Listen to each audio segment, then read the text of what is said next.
Hello, this is RICKY, the YouTube tech guy. Hey guys, so today we are bringing you the unboxing for the Galaxy Z Fold 3. And this is going to be pretty exciting because we're going to see exactly how this device looks, how it acts, and then we're going to speed it up and increase the battery life like crazy and show you every single best accessory you can get for it. So make sure to subscribe to check out all those videos. So today we're going to unbox, give my first impressions, and then even show how the S Pen works with it. So let's get started by unboxing. Boom, just big screen right there. I do love too how thin this box is. It really is kind of cool just how thin it is. It is without the charger, that's why it's that thin. So the reason might not be that good, but at least you do get that really thin profile. I'm gonna take this off. And then when it is off, you can totally see the camera. But when we turn it on, we should start to get some pixels going in front of it. But that is the camera, the 4 megapixel camera. It's supposed to be big sensors, but we'll see how it goes. Let me just see how this feels.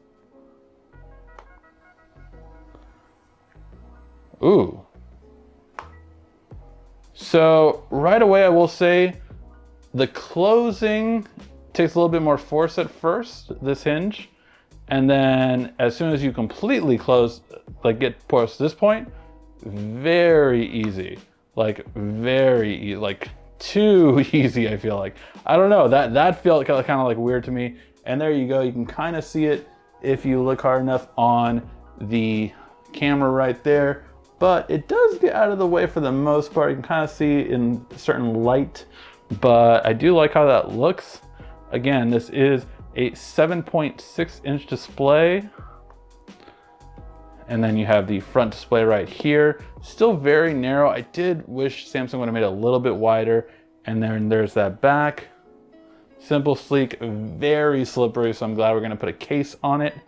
But yeah. I will say, I'm also very happy to get back the fingerprint scanner on the side. Samsung's built-in fingerprint scanners to me aren't as good, so definitely gonna see that.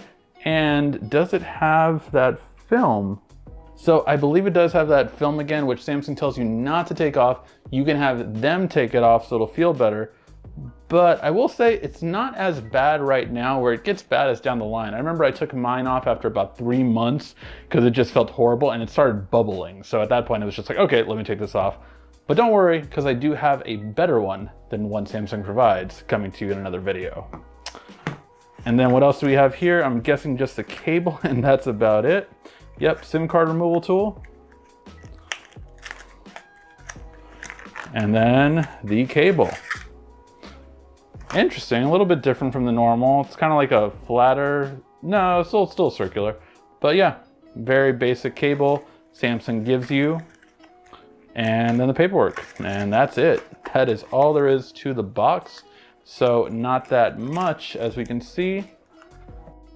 Let me go ahead and set it up and then tell you my first impressions. All right, so what are my first impressions on the Galaxy Fold 3? Well, I have to say, I really do love a lot about it. I got a killer wallpaper now, all set up for a couple days.